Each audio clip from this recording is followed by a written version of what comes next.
ദൈവ തിരുനാമത്തിന് സ്തോത്രം ചെയ്യുകയും സ്തുതിക്കുകയും ചെയ്യുന്നു. കർത്താവിൽ പ്രിയമുള്ളവരെ, ഒരു പ്രാവശ്യം കൂടി ദൈവത്തിൻ്റെ വചനം കേൾപ്പാൻ ദൈവം നമുക്ക് തരുന്ന ഈ അവസരത്തെ സന്തോഷത്തോടെ വിനിയോഗിച്ചുകൊണ്ട് എല്ലാ ദിവസവും ദൈവത്തിൻ്റെ വചനം തന്ന് ജയോത്സവത്തോടെ നടത്തി അക്കരെ നാട്ടിലെത്തുവോളം കൈവിടാതെ കാത്തുകൊള്ളാമെന്നുള്ള ദൈവത്തിൻ്റെ തിരുവാഗ്ദത്തം നിറവേറ്റി നമ്മുടെ പാതയ്ക്ക് ദീപമായി ദൈവം നമ്മെ വചനത്തിൻ്റെ പ്രകാശനത്തിൽ നടത്തുന്ന എല്ലാ സ്നേഹത്തിനും ദൈവത്തോട് നന്ദി പറയാൻ നാം എല്ലാവരും കടപ്പെട്ടവരായിരിക്കാൻ എന്നോടൊപ്പം നിങ്ങളും ദൈവത്തെ സ്തുതിക്കുമെന്ന പ്രതീക്ഷയോടെ ഞാൻ കർത്താവിന് നന്ദിയും സ്തുതിയും സ്തോത്രവും മഹത്വവും പുകഴ്ചയും ആരാധനയും അർപ്പിച്ചുകൊണ്ട് നിങ്ങൾക്കെല്ലാവർക്കും വചനം കേൾപ്പാൻ കാണിക്കുന്ന താല്പര്യത്തിന് ദൈവം നിങ്ങളെ ഒത്തിരി അനുഗ്രഹിക്കട്ടെ എന്ന് പ്രാർത്ഥിച്ചുകൊണ്ട് എൻ്റെ ഹൃദയത്തിൻ്റെ ആഴത്തിൽ നിന്നുള്ള സ്നേഹവും വന്ദനവും ഇത്തരണത്തിൽ അറിയിച്ചുകൊണ്ട് ഒരു ചെറിയ സന്ദേശം ദൈവസന്നിധിയിൽ പങ്കുവയ്ക്കാൻ ഞാൻ കർത്താവിൽ ശരണപ്പെടുകയാണ്. വിശുദ്ധ യോഹന്നാൻ്റെ സുവിശേഷം 8-ാം അധ്യായം 29-ാമത്തെ വാക്യം ഞാൻ നിങ്ങളെ വായിച്ചു കേൾപ്പിക്കാം. യോഹന്നാൻ്റെ സുവിശേഷം 8-ാം അധ്യായം 29-ാമത്തെ വാക്യം. എന്നെ അയച്ചവൻ എന്നോട് കൂടെയുണ്ട്, ഞാൻ എല്ലായ്പ്പോഴും അവന് പ്രസാദമുള്ളത് ചെയ്യുന്നത് കൊണ്ട് അവൻ എന്നെ ഏകനായി വിട്ടിട്ടില്ല എന്ന് പറഞ്ഞു. ഞാൻ എല്ലായ്പ്പോഴും അവിടത്തേക്ക് പ്രസാദമുള്ളത് ചെയ്യുന്നത് കൊണ്ട് അവിടെ തന്നെ ഏകനായി വിട്ടിട്ടില്ല. അവിടെ തന്നെ ഏകനായി വിട്ടിട്ടില്ല. കർത്താവായ യേശു തൻ്റെ പിതാവിനെക്കുറിച്ച് യഹൂദാ സദസ്സിൽ സാക്ഷ്യം പറയുന്നതാണ് ഈ ഭാഗം. യേശു ക്രിസ്തു ഈ ലോകത്തിൽ വന്നിട്ട് ചെയ്ത ഏറ്റവും പ്രധാനപ്പെട്ട കാര്യം അത്ഭുതങ്ങൾ ചെയ്തു, രോഗികളെ സൗഖ്യമാക്കി, വന്ന ജനത്തോട് ജീവിതത്തിൻ്റെ നാളുകളെക്കുറിച്ച് പുതിയ നിയമത്തിൻ്റെ ചിന്തയിൽ സംസാരിച്ചു. അതൊക്കെയാണല്ലോ ഗിരിപ്രഭാഷണം. ഒരു പുതിയ യുഗം, ഒരു പുതിയ സംസ്കാരം തന്നെ ഉടലെടുക്കുന്നതിനെക്കുറിച്ച് കൃത്യമായിട്ട് അവരെ ബോധിപ്പിച്ചു, ഉപദേശിച്ചു, വരാനിരിക്കുന്ന കാര്യങ്ങളെക്കുറിച്ച് അവരെ പഠിപ്പിച്ചു. ഇങ്ങനെ ഒത്തിരി കാര്യങ്ങൾ ചെയ്തത് സത്യമാണ്. പക്ഷേ കർത്താവ് ഇവിടെ വന്നതിൻ്റെ അതിപ്രധാനമായ ഉദ്ദേശങ്ങളിലൊന്ന് സ്വർഗത്തിലെ പിതാവായ ദൈവത്തെ അന്ന് തൻ്റെ മുമ്പിലായിരുന്ന യഹൂദന്മാർക്ക് കുറച്ചുകൂടെ കൃത്യമായി വെളിപ്പെടുത്തുക എന്നതായിരുന്നു. അങ്ങനെ പറയുമ്പോൾ നിങ്ങൾ ഒന്നോടെ എന്നോടൊപ്പം വിചിന്തനം ചെയ്യണം.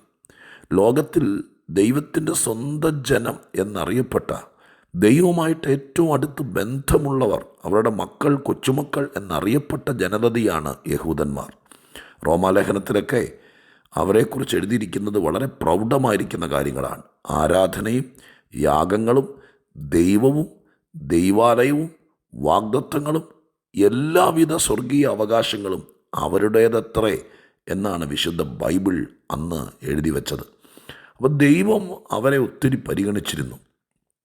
ദൈവത്തെക്കുറിച്ച് ഈ ലോകത്തിൽ ആരെങ്കിലുമൊക്കെ അറിഞ്ഞിട്ടുണ്ടെങ്കിൽ, കണ്ടിട്ടുണ്ടെങ്കിൽ അത് യഹൂദ പാരമ്പര്യത്തിൻ്റെ പിന്നാമ്പുറത്ത് നിന്ന ആളുകളാണ്. മോശ, അബ്രഹാം തുടങ്ങിയ ആളുകൾ അവർക്ക് ദൈവവുമായിട്ട് സംസാരിച്ചവരാണ്. ഇവരുടെ പിതാക്കന്മാർ ദൈവത്തെ മുഖാമുഖം കണ്ടവരാണ്, ദൈവത്തിൻ്റെ കൂടെ ഇരുന്ന് ഭക്ഷണം കഴിച്ചവരാണ്. അങ്ങനെയൊക്കെ തിരുവെഴുത്തിൽ എഴുതിയിട്ടുണ്ട്. അപ്പം അങ്ങനെ ഒരു സന്തതി പരമ്പരയാണ് യഹൂദന്മാർ. യേശുക്രിസ്തു ഭൂമിയിൽ വന്ന കാലത്ത് അവർ ദൈവത്തെക്കുറിച്ച് വല്ലാതെ തെറ്റിദ്ധരിച്ചു. ദൈവത്തെ ഒരുപാട് കാര്യത്തിൽ പഴിചാരി. പിശാചാണ് ഇതിൻ്റെ പുറകിലെല്ലാം. തെറ്റിദ്ധരിപ്പിക്കുക, തെറ്റിദ്ധാരണ ഉണ്ടാക്കുക, ദൈവത്തെക്കുറിച്ച് സംശയം ജ്വലിപ്പിക്കുക, ഇതെല്ലാം പിശാചിൻ്റെ ഏറ്റവും വലിയ അജണ്ടയാണ്. ഇന്ന് നിങ്ങളോട് പറയാം, നമ്മളെ സംശയിപ്പിക്കുക. ദൈവം ഉണ്ടോ? ഉണ്ടെങ്കിൽ എനിക്ക് ഇങ്ങനെയൊക്കെ പറ്റുമോ? എൻ്റെ കാര്യത്തിൽ മാത്രം ദൈവം എന്താ ഇടപെടാത്തെ? എന്തെങ്കിലും പ്രശ്നമുണ്ടോ? നിൻ്റെ പാപങ്ങൾ പരിഹരിക്കപ്പെട്ടില്ലേ? നിൻ്റെ ശാപം ഇപ്പോഴും നിലനിൽക്കുകയാണോ? നിന്നോട് ദൈവത്തിന് പ്രീതിയില്ലേ? സ്നേഹമില്ലേ? നിൻ്റെ വിഷയത്തിൽ കരുതലില്ലേ? ഇങ്ങനെയുള്ള ധാരണകൾ മനസ്സിനകത്തേക്കിട്ടിട്ട് നമ്മളും ദൈവവുമായിട്ടുള്ള ബന്ധത്തെ ഉലച്ചു കളയാൻ ദുഷ്ടപിശാച് എപ്പോഴും എല്ലാ സമയത്തും ശ്രമിച്ചുകൊണ്ടിരിക്കും. ഇന്നും ആ കാര്യത്തിലൊരു പരിധിവരെ സാത്താൻ വിജയിക്കുന്നും ഉണ്ടാകാം. പക്ഷേ നിങ്ങളോട് ദൈവസ്നേഹത്തിൽ പറയുന്നു, നാം ദൈവത്തെ നന്നായിട്ടറിയണം. യേശു ഇവിടെ വന്ന് ഈ ലോകത്തിൽ ചെയ്ത കാര്യത്തിൽ ഏറ്റവും പ്രധാനപ്പെട്ട കാര്യം അപ്പനെ, സ്വർഗത്തിലെ അപ്പനെ, പിതാവായ ദൈവത്തെ, ഈ അഖിലാണ്ട സൃഷ്ടാവിനെ തെറ്റിദ്ധരിക്കപ്പെട്ട യഹൂദന്മാരുടെ ഇടയിൽ നന്നായിട്ട് പരിചയപ്പെടുത്തുകയായിരുന്നു. അതുകൊണ്ടാണ് വിശുദ്ധ മത്തായിയുടെ സുവിശേഷത്തിലൊക്കെ പറയുന്നുണ്ട്, ഈ ചെറിയവരിൽ ഒരുത്തൻ പോലും നശിച്ചു പോകുന്നത് നിങ്ങളുടെ സ്വർഗസ്ഥനായ പിതാവിന് ഇഷ്ടമുള്ള കാര്യമല്ല. അവർ ധരിച്ചിരുന്നു ഇവിടെ ഈ കലാമറ്റികൾ മുഴുവൻ ഉണ്ടാകുന്നത്, ഇവിടുത്തെ സകല പ്രശ്നങ്ങളും ചുമ്മാ കണ്ണടച്ച് കയ്യും കെട്ടിയിരുന്ന് നോക്കിയിരുന്ന് നമുക്ക് യാതൊരു രക്ഷയില്ലാതെ വണ്ണം നമ്മളെന്തെങ്കിലും ചെയ്താൽ ഉടനെ ചൂരപടിയും കൊണ്ട് വന്ന് തല്ലുകയും ഈ ലോകത്തിൽ നടക്കുന്ന ദുഷ്ടപ്രവണതകളിൽ കൈകെട്ടി അനങ്ങാപ്പാറ നയം സ്വീകരിക്കുകയും ചെയ്യുന്നവനാണ് ദൈവം എന്നൊരു ചിന്ത പുതിയ തലമുറയിലെ യഹൂദന്മാരുടെ ഇടയിൽ വന്നുപോയി. അപ്പോൾ അതിനെതിരെ കർത്താവ് പറയുകയാണ്, ഇല്ല, നിങ്ങളിൽ ഒരുത്തൻ പോലും നശിച്ചു പോകണമെന്ന് ദൈവത്തിനിഷ്ടമില്ല. ഇങ്ങനെ എത്രയോ കാര്യങ്ങൾ ദൈവത്തെക്കുറിച്ച് കർത്താവ് ഇവിടെ വന്ന് അപ്പനെക്കുറിച്ച് പറഞ്ഞു. ഇവിടെ ഇതാ ഞാനിനി യേശു ദൈവവും കാര്യങ്ങളൊക്കെ അവിടെ നിൽക്കുമ്പോൾ തന്നെ ഈ തിരുവെഴുത്ത് നമ്മൾ പഠിക്കുമ്പോൾ ആത്മീക ജീവിതം ഒരു കുടുംബ ബന്ധമാണ്. അതെപ്പോഴും നമ്മൾ ഓർത്തിരുന്നോളണം. ഒരു ഫാമിലിയാണ് സ്വർഗീയ കുടുംബം. അപ്പൻ എന്ന വിളി, സഹോദരന്മാരെ എന്ന വിളി, ഇതെല്ലാം ഒരു കുടുംബത്തിൻ്റെ ഭാഷയാണെന്ന് മാത്രമല്ല, നിത്യത ഒരു കുടുംബമാണ്. ദൈവവും തൻ്റെ മക്കളും എന്നാണ് തിരുവെഴുത്തിൽ പഠിപ്പിക്കുന്നത്. ഒരപ്പൻ മക്കൾ ബന്ധമാണ്. ആ ബന്ധമാണ് ആത്മീയതയ്ക്കകത്തുള്ളത്, പിതാവും അവൻ്റെ മക്കളും. അപ്പോൾ ആ ഒരു ബന്ധം ഈ ആത്മീയതയ്ക്കുണ്ട്. അപ്പോൾ ഈ വാക്യം ഇപ്പോൾ നമ്മൾ വായിച്ച വിശുദ്ധ യോഹന്നാൻ 8:29 ഒരപ്പൻ മകൻ ബന്ധമാണ്. ആ ബന്ധം ഇവിടെ അവതരിപ്പിക്കുകയാണ്. എന്നെ കേൾക്കുന്ന പ്രിയപ്പെട്ടവരെ, ഞാൻ ഒന്നോടെ പറഞ്ഞോട്ടെ, നാം എങ്ങനെയാണോ അങ്ങനെയായിരിക്കും ഈ കുടുംബത്തിനകത്തെ ഊഷ്മളത നമുക്ക് ലഭിക്കുന്നത്. ഈ അപ്പൻ നമുക്ക് അപ്പനായി തന്നെ കൂടെ ഇരുന്ന് ആ ഫീലിങ്ങിൽ തന്നെ നമുക്ക് മുന്നോട്ട് പോകണം എന്നുണ്ടെങ്കിൽ നമ്മൾ ഓർത്തോളണം, നാം നമ്മുടെ ഭാഗം വളരെ കൃത്യതയോടെ വിശ്വസ്തയോടെ നാം ഒരഭിമാനവും ആഠ്യത്വവുമുള്ള കുടുംബത്തിൻ്റെ മോളാണ് എന്ന സ്റ്റാൻഡേർഡിൽ ഇവിടെ ജീവിക്കുമ്പോഴാണ് സ്വർഗസ്ഥനായ ദൈവം ഈ കുടുംബത്തിൻ്റെ മാഹാത്മ്യം നമ്മളിലൂടെ വെളിപ്പെടുന്നത്. നിങ്ങൾക്ക് മനസ്സിലാകുന്നുണ്ടോ എന്ന് എനിക്കറിയില്ല, മനസ്സിലായേ പറ്റൂ. നാം ഈ ലോകക്കാരായി ഈ ലോകത്തിൻ്റെ കറപറ്റിയ കുപ്പായമിട്ട് സ്വർഗത്തിൻ്റെ അപ്പന് നാണക്കേടുണ്ടാക്കി കുടുംബത്തിന് അഭിമാനക്കേടുണ്ടാക്കി ജീവിക്കുന്ന ഒരു മകനാണെങ്കിൽ അപ്പനും മൈൻഡ് ചെയ്യേല, ഈ വീട്ടുകാരും മൈൻഡ് ചെയ്യേല. എന്നാൽ അപ്പൻ്റെ അന്തസ്സിന് ചേരുന്ന രീതിയിൽ ഈ ഭൂമിയിൽ ജീവിക്കുകയാണെങ്കിൽ അപ്പൻ ആ മോനെ മടിയിലെടുത്ത് വെച്ച് ലാളിക്കും. എത്ര വാക്യങ്ങൾ വേണം അതിനെല്ലാം. അപ്പം നമ്മളെങ്ങനാണോ അങ്ങനെ ആയിരിക്കണം. ഇതാ ഇവിടെ യേശുക്രിസ്തു തൻ്റെ പിതാവിനെക്കുറിച്ച്, താനുമായിട്ട് തൻ്റെ അപ്പൻ്റെ ബന്ധം, തന്നോടുള്ള അപ്പൻ്റെ പ്രീതിവാത്സല്യം, അത് തന്നെ കേൾക്കാൻ വന്ന യഹൂദന്മാരോട് പറയുക. അയ്യോ, അത് കേട്ടപ്പോൾ തന്നെ 30-ാമത്തെ വാക്യത്തിനകത്ത് ഒത്തിരി പേർ ഇങ്ങനെ സംസാരിച്ചുകൊണ്ടിരുന്നപ്പോൾ യേശുവിനെ വിശ്വസിച്ചെന്ന്. അതിൻ്റെ കഥ എന്താ? ഇങ്ങനെ ഒരു അപ്പനുണ്ട് എന്ന് അറിഞ്ഞാൽ, ഈ തെറ്റിദ്ധാരണയാണെന്നേ പിശാച് ഈ അവിശ്വാസം ഉണ്ടാക്കി വെച്ചേ. ഈ വാക്യം ഞാൻ 30-ാം വാക്യം വായിച്ചില്ല, പക്ഷെ 30-ാം വാക്യം കൂടി ചേർത്ത് വായിക്കുമ്പോൾ യേശു തൻ്റെ അപ്പൻ ഇത്ര സ്നേഹമുള്ള, കരുതലുള്ള, കാവൽ നിൽക്കുന്ന, കൈക്കുമ്പിളിൽ കൊണ്ടു നടക്കുന്ന ഒരപ്പനാണ് സ്വർഗീയ പിതാവ്. ആ അപ്പൻ എൻ്റെ അപ്പൻ മാത്രമല്ല, നിങ്ങളുടെ അപ്പനാണ് എന്ന ധ്വനിയിൽ പറഞ്ഞ മാത്രയിൽ യഹൂദന്മാർ കുറേ പേരങ്ങ് വിശ്വസിച്ചു. അതിനർത്ഥം എന്താ? തെറ്റിദ്ധാരണ യേശു മാറ്റി. ഞാൻ നിങ്ങളോടും പറയുന്നു, ഈ അപ്പൻ നല്ല അപ്പനാണ്. ഈ അപ്പനെ പോലെ കരുതുന്ന, കാക്കുന്ന, സൂക്ഷിക്കുന്നൊരപ്പൻ വേറെയില്ല. അതുകൊണ്ട് ഈ അപ്പൻ്റെ സ്നേഹം, ലാളന, വാത്സല്യം ഒക്കെ അനുഭവിക്കണം. ആട്ടെ, ഇവിടെ പറഞ്ഞിരിക്കുന്ന വാക്ക് ഇങ്ങനെയാണ്: ഞാൻ എല്ലായ്പ്പോഴും എൻ്റെ അപ്പന് പ്രസാദമുള്ളത് ചെയ്യുന്നത് കൊണ്ട് അവൻ എന്നെ ഏകനായി വിട്ടിട്ടില്ല. നിങ്ങൾ കർത്താവിൻ്റെ ആ പ്രായം കൂടി അങ്ങനെ അക്ഷരീകമായിട്ട് തന്നെ ഒന്ന് ചിന്തിക്കണം കേട്ടോ. 30 വയസ്സിൽ കൂടുതൽ പ്രായമുണ്ട്. 30 വയസ്സിൽ കൂടുതൽ പ്രായമുള്ള ഒരു ആൺ സന്തതിയെ എവിടെ പോയാലും അപ്പനൊറ്റയ്ക്ക് വിടുകയില്ല. നിങ്ങളതിനൊന്ന് ഭാവനയെ കണ്ടേ. ഈ 30 വയസ്സെന്നൊക്കെ പറയുന്നത് നമുക്കൊന്ന് മനസ്സിലാൻ വേണ്ടി പറയാം, കർത്താവിൻ്റെ ഐഹിക ജീവിതം. ഇപ്പം എവിടെ പോയാലും അങ്ങനെയുള്ള അപ്പന്മാരുണ്ടോ? എപ്പോഴും പറയാം, ഞാനവിടെ വരാം, നീ ഒറ്റയ്ക്ക് പോകണ്ട. മോനെ, പപ്പയെ കൂടി വരുക, നീ തന്നെ പോകണ്ട.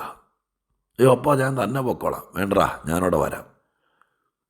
അപ്പോൾ ഒരിടത്ത് പോലും 30 വയസ്സായിട്ടും, 30 വയസ്സാകുമെന്ന് പറഞ്ഞത് ഇപ്പോഴത്തെ താൽക്കാലിക ചിന്തയാട്ടല്ലോ, ഞാൻ പ്രായം വെച്ചുകൊണ്ട് പറയുകയല്ല, അക്ഷരീകമല്ല, അത് ആത്മീകമാണെന്ന് എനിക്കറിയാം. പക്ഷെ നിങ്ങൾക്ക് മനസ്സിലാവണ്ടേ? നിങ്ങൾ ഓർത്ത് നോക്കിയേ, നിങ്ങളുടെ പ്രായം എത്രയായി? നമ്മുടെ പിള്ളേരൊക്കെ ഒരു 12 വയസ്സാകുമ്പോഴത്തേക്കും അപ്പനും പറയണ്ട അമ്മയും പറയണ്ട ഞാൻ പൊക്കോളാം, വേണ്ട വേണ്ട, ഞാനൊരാണാ എന്ന് പറയുന്ന സ്വഭാവക്കാരാണ്. പക്ഷെ സ്വർഗത്തിലെ അപ്പൻ 30-ാമത്തെ വയസ്സിൽ പറയുക, മോനോട് പറയുക, എടാ ഞാൻ വരാം, നീ ഒറ്റയ്ക്ക് പോകണ്ട. എവിടെ പോയാലും കൂട്ടുവരുന്ന ഒരപ്പൻ ഏത് പ്രായത്തിലും. എൻ്റെ പ്രിയപ്പെട്ടവരെ, നമ്മളൊക്കെ അപ്പന്മാരല്ലേ? ആരെ കൊണ്ട് പറ്റും? കുഞ്ഞുങ്ങൾ കോളേജിൽ പോകുമ്പോൾ, കുഞ്ഞുങ്ങൾ ജോലിക്ക് പോകുമ്പോൾ, പിള്ളേർ എവിടെയെങ്കിലും പോകുമ്പോൾ, അവിടെ എല്ലാം പിള്ളേർ അപ്പുറത്തെ മുറിയിൽ ഒരുങ്ങുമ്പോഴേക്കും നമ്മുടെ ഒന്ന് മനസ്സിൽ കണ്ടേ, അപ്പനൊരു നല്ല വെള്ളമുണ്ടൊക്കെ ഉടുത്ത് 2-ാം മുണ്ടൊക്കെ തോടയിലിട്ട് ഒരു കാലം കൂടെയൊക്കെ പിടിച്ച്, പപ്പയും കൂടെ ഇല്ലെന്ന് ഞാൻ തന്നെ വിടില്ല, ഞാൻ ഒറ്റയ്ക്ക്, നീ ഒറ്റയ്ക്ക് പോകണ്ട, ഞാനവിടെ വരും. അങ്ങനെ നിങ്ങൾ അക്ഷരീകമായിട്ടൊന്ന് കണ്ടേ. ഞാനിത് കുറേ നേരം വേറെ പുസ്തകങ്ങളൊന്നും ഞാൻ വായിക്കുന്നില്ല. ഈ രാവിലത്തെ ചിന്ത, ഈ ബൈബിൾ വായിച്ചിട്ട് കുറേ നേരം എൻ്റെ മനസ്സിൽ അത് കാണും, നാടകവേദിയിലെ രംഗം പോലെ. ഞാൻ രാവിലെ എത്ര നേരം, എനിക്കെന്ത് ഹൃദയം തുടിച്ചു, എത്ര നേരം ഞാൻ രംഗം കണ്ടുകൊണ്ടിരുന്നറിയാമോ? എവിടെ പോകാനിറങ്ങിയാലും അപ്പനൊരുങ്ങി കൂടെ വരും. എന്നെ എങ്ങും തരിച്ചു വിട്ടിട്ടില്ല. അതിൻ്റെ കാരണം, എൻ്റെ അപ്പന് അപമാനം വരുത്തുന്നതൊന്നും ഞാൻ ചെയ്യില്ല. എപ്പോഴും അങ്ങയ്ക്ക് പ്രസാദമുള്ളത് ചെയ്യും. അതുകൊണ്ട് എന്നെ ഒരിടത്തും തനിച്ച് വിട്ടിട്ടില്ല. നിങ്ങൾക്ക് അങ്ങനെ ഒരു ജീവിതം വേണോ ദൈവമക്കളെ? ഈ അപ്പൻ ഇഷ്ടംപോലെ സമയമുണ്ട്, ആരോഗ്യമുണ്ട്, നീ എവിടെ പോയാലും കൂടെ വരാനുള്ള മനസ്സുമുണ്ട്. പിന്നെ എന്തിനാ അപ്പനെ വീട്ടിലെത്തിയിട്ട് നീ തന്നെ പോയി ഉള്ള ഭാരം മുഴുവൻ മണ്ടയിൽ വലിച്ചു കയറ്റി അബദ്ധം മുഴുവൻ ചെയ്ത് ചതിക്കുഴിയിൽ വീണ് എന്തിനാ ഈ ജീവിതം പാഴാക്കുന്നേ? ഇങ്ങനൊരു അപ്പനുണ്ടെങ്കിൽ നിങ്ങൾക്ക് വിശ്വസിക്കാമോ? ഇന്നു മുതൽ കൃത്യമായൊരു ക്രിസ്തീയ ജീവിതം നയിക്കാമോ? ചുമ്മാ മതചടങ്ങുകൾക്ക് വിധേയപ്പെടാതെ ഒരു കുടുംബത്തിൻ്റെ ഭാഗമാകാമോ? ഈ അപ്പനെ കൂടെ നിർത്താമോ? എല്ലായിടത്തും വരുമെന്ന്, എന്നെ എങ്ങും തനിച്ച് വിട്ടിട്ടില്ലെന്ന്. എൻ്റെ പൊന്നുമക്കളെ, നിങ്ങളെങ്കിലും വിശ്വസിക്കുക. നീ കോളേജിൽ പോകുമ്പോൾ, നീ എവിടെ പോകുമ്പോഴും നിന്നെ എങ്ങും തനിച്ച് വിടാതെ. ഇത് ഞാനിങ്ങനെ ചിന്തിക്കുക, ഒരു പെങ്കൊച്ച അത് കേൾക്കുന്നെങ്കിൽ, നിൻ്റെ വീട്ടിൽ നിന്ന് കല്യാണം കഴിച്ച് വിടുമ്പോൾ ഏതപ്പനും മുറ്റത്തിറങ്ങി വണ്ടിക്കാരൻ നേരത്ത് പൊട്ടിക്കരഞ്ഞ് നെഞ്ചത്ത് നേരത്തെ വിളിച്ച് അപ്പൻ്റെ മോനും കൂടി കരഞ്ഞ് വണ്ടി കയറ്റി ചെറുക്കൻ്റെ കൂടെ വിടുക ചെയ്യാറുള്ളത്. പക്ഷേ ഈ അപ്പം പറയില്ലടി, ഞാൻ നിന്നെ ഒറ്റയ്ക്ക് വിടുകയല്ല, നിൻ്റെ കൂടെ ഞാൻ വരും. നിങ്ങൾക്ക് തോന്നുന്നു, എന്നാ മനുഷ്യനായി അപ്പൻ തോന്നുന്നോ? അങ്ങനെ തോന്നുന്നെങ്കിൽ നിങ്ങളുടെ എന്തോ നിഗൂഢതയുണ്ട്. ഇല്ല, നിങ്ങൾക്ക് സ്നേഹം മാത്രമേ ഉള്ളെങ്കിൽ ഈ അപ്പൻ ശവക്കുഴിക്കപ്പുറത്തേക്കും നിന്നെ തനിച്ച് വിടിയാല. എൻ്റെ ഹൃദയം തുളുമ്പുന്നുണ്ട് സ്നേഹം കൊണ്ട്. തനിച്ച് വിടാത്ത അപ്പൻ. നിങ്ങൾക്ക് ഈ അപ്പൻ്റെ സ്നേഹം അനുഭവിക്കണമെങ്കിൽ ഞാൻ ഒന്നോടെ പറയുന്നു, കുറേയും കൂടി നിങ്ങൾ കർത്താവിനെ നന്നായിട്ട് ദൈവത്തെ തിരിച്ചറിയും. യേശു എന്ന് പരിചയപ്പെടുത്തി. എന്നോടുള്ള ബന്ധത്തിൽ എൻ്റെ അപ്പൻ എന്നെ ഇതുവരെ തനിച്ച് വിട്ടിട്ടില്ല. ഈ അപ്പനാണ് നിങ്ങളുടെ അപ്പനും, നിങ്ങളെയും തനിച്ച് വിടില്ല എന്ന് പറയാനാണ് യേശു ഇത് പറഞ്ഞത്. നിങ്ങളോടും പറയുന്നു, ദൈവം നമ്മെ ഏകനായി വിടില്ല. അനുഭവിച്ചറിയാം. ഇപ്പോൾ പ്രാർത്ഥിക്കാം. പരിശുദ്ധ ദൈവമേ, ഞങ്ങളുടെ സ്വർഗീയ പിതാവേ, ഇങ്ങനൊരപ്പൻ ലോകത്തിൽ ആർക്കും കണ്ടിട്ടില്ല. ഞങ്ങളൊരിക്കലും തനിച്ചു വിടാത്ത നാഥ, അങ്ങയുടെ മുമ്പിൽ ഏൽപ്പിക്കുന്നു. പ്രാർത്ഥന കേട്ടതിന് നന്ദി.